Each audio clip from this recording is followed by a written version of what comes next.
اس بات کا یقین ہونا کہ موت کا وقت مقرر ہے، یہ نصیب والوں کا حصہ ہے.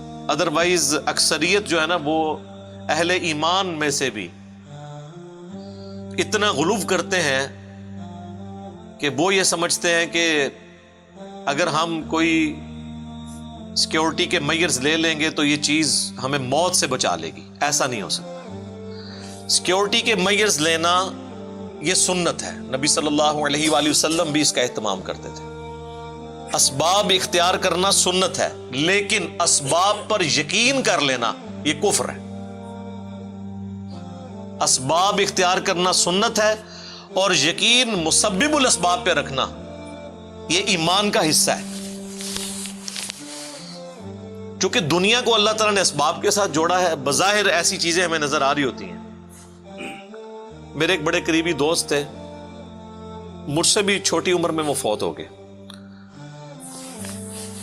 2017 میں جب مجھ پہ مرڈر اٹیمپٹ ہوئی تھی تو میں ان کی شاپ پہ انہیں ملنے کے لیے گیا تو مجھے کہنے لگے کہ علی بھائی میں چاہ رہا ہوں آپ کے لیے نا 2-3 سیکیورٹی گارڈ رکھوا دو.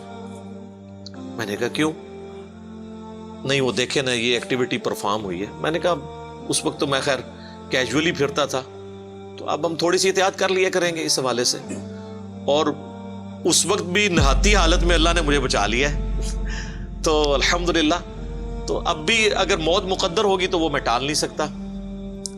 تو پھر میں نے انہیں ایک جملہ بولا، میں نے کہا میرے بھائی ہم باہر کی چیزوں کو تو کاؤنٹر فار کر سکتے ہیں، آپ سڑک پہ چلنے والی ٹریفک سے تو بچ سکتے ہیں اگر آپ ٹریفک سگنل کی پابندی کریں اور احتیاط کے ساتھ. پاکستان میں تو آپ کو دونوں طرف دیکھ کے سڑک پار کرنی پڑتی ہے، چاہے آپ 1 وے پہ ہوں یا 2 وے پہ. تو اس طرح کی جو موت کے گولے ہیں ان سے تو آپ بظاہر بچ سکتے ہیں، لیکن جو اندر کی ٹریفک ہے، جو روزانہ 1,00,000 دفعہ دل دھڑکتا ہے اور 10,000 لیٹر خون روزانہ پمپ کرتا ہے ہماری رگوں میں، اس سے کون بچا سکتا ہے؟ اگر دل فیل ہو جائے، گردے جو 25 دفعہ روزانہ ڈائلیسس کرتے ہیں اور ایک ڈائلیسس کی قیمت 8 سے 10,000 روپے مارکیٹ میں، 2.5-3 لاکھ روپے کا کام بغیر تکلیف کے گردے روزانہ کرتے ہیں. اگر گردے فیل ہو جائیں تو اس کے اوپر کون سا سیکیورٹی گارڈ بٹھایا جا سکتا ہے؟ آپ ذرا ایک ایک چیز کو گننا شروع کریں. تو ان کو یہ میری بات سمجھ آ گئی، لیکن چند ہی ہفتوں کے بعد وہ خود ہارٹ فیل سے دنیا سے چلے گئے. اللہ تعالیٰ ان کی مغفرت کرے. نیک آدمی تھے، ہماری اکیڈمی کے ایک آپ سمجھ لیں شروع کے جو ممبرز تھے ان میں سے ایک تھے. تو لیکن میں آپ کو بتا رہا ہوں کہ اندر کی ٹریفک کو کون روک سکتا ہے؟ تو یہ مسلمان کا یقین ہونا یہ بڑا ضروری ہے. کہتے تو آپ دیکھیں گے کہ جن لوگوں نے زندگی میں خدا کو کبھی سیریس نہیں لیا ہوتا نا، آپ ذرا ان کی بھی زبانیں دیکھیں، اتنی لمبی ہوں گی. او جی جیڑی رات جیڑی قبر ہے وہ باہر نہیں ہے، یہ کہتے ہیں نا.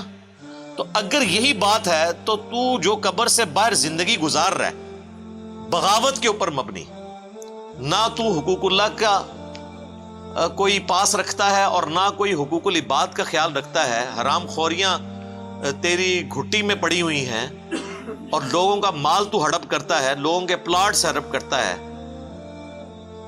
اور بات یہ کر رہے تھے جیڑی قبر وچ رات ہے وہ باہر نہیں ہے. اگر تیرا یہ یقین ہوتا کہ قبر میں جو رات ہے وہ باہر نہیں ہے اور قبر میں جا کے کسی کو منہ دکھانا ہے تو تیری زندگی اس طرح کی گزر رہی ہوتی.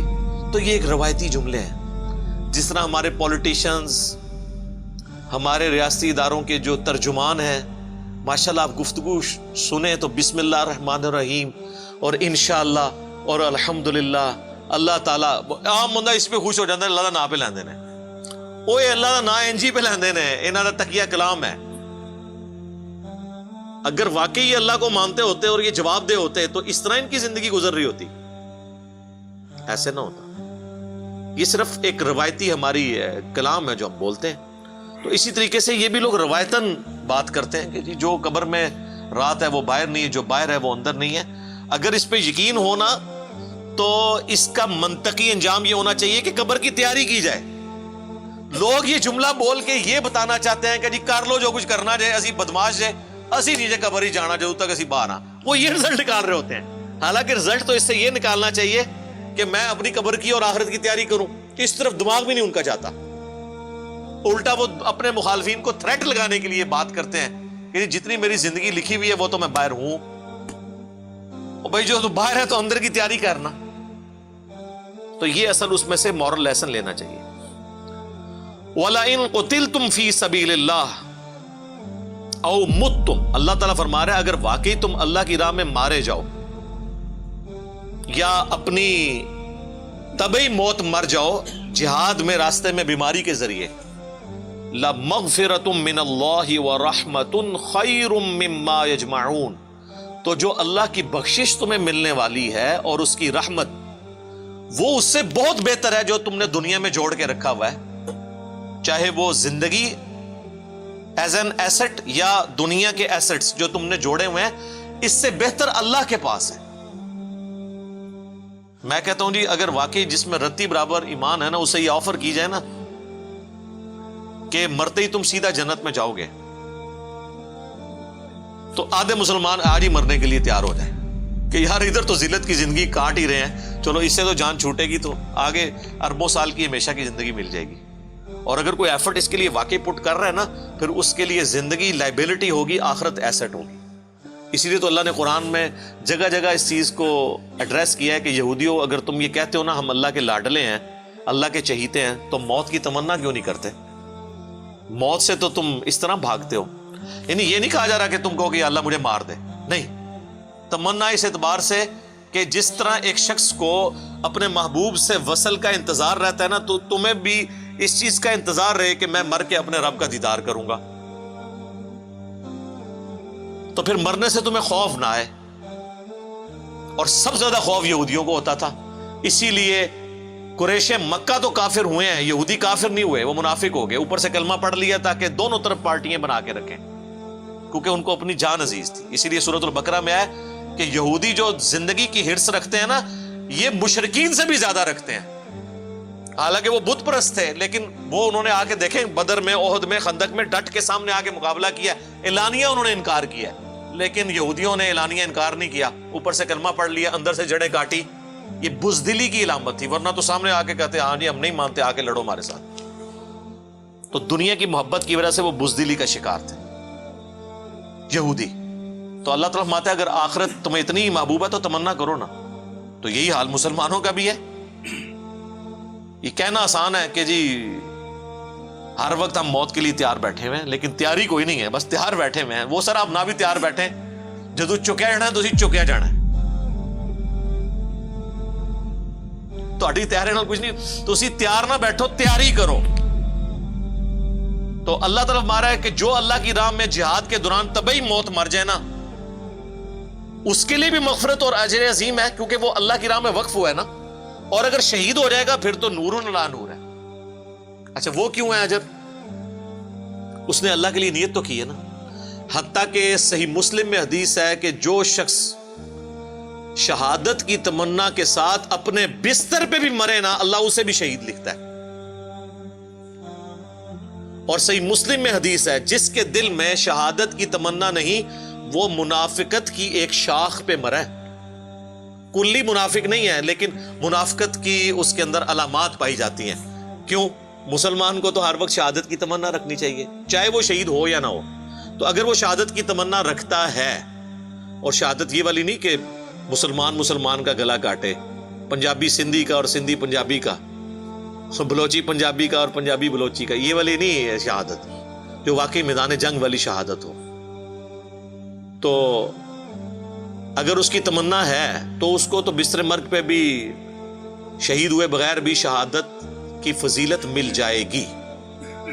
اور بخاری اور مسلم دونوں میں حدیث ہے، اللہ کے محبوب صلی اللہ علیہ وآلہ وسلم نے فرمایا کہ میری خواہش ہے کہ میں اللہ کی راہ میں قتل کیا جاؤں، پھر زندہ کیا جاؤں، پھر قتل کیا جاؤں، پھر زندہ کیا جاؤں، پھر قتل کیا جاؤں، پھر زندہ کیا جاؤں، پھر قتل کیا جاؤں.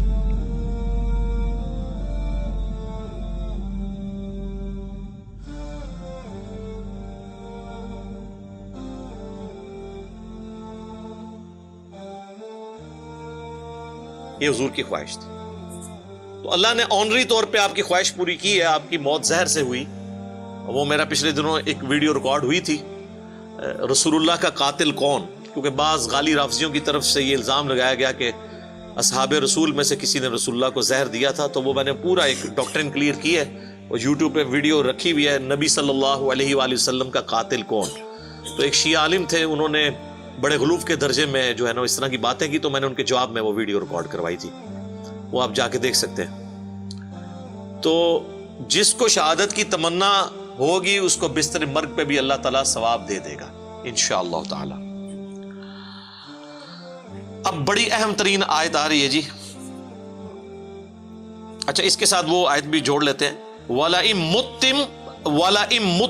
مُتُّمْ أَوْ قُتِلْتُمْ، اگر تم مر جاؤ اللہ کی راہ میں سفر کرتے ہوئے یا جنگ میں قتل کر دیے جاؤ، لَإِلَى اللَّهِ تُحْشَرُونَ، تمہیں اللہ کے حضور ہی جمع کیا جائے گا at the end of the day, چاہے کوئی قتل ہوا، مرا،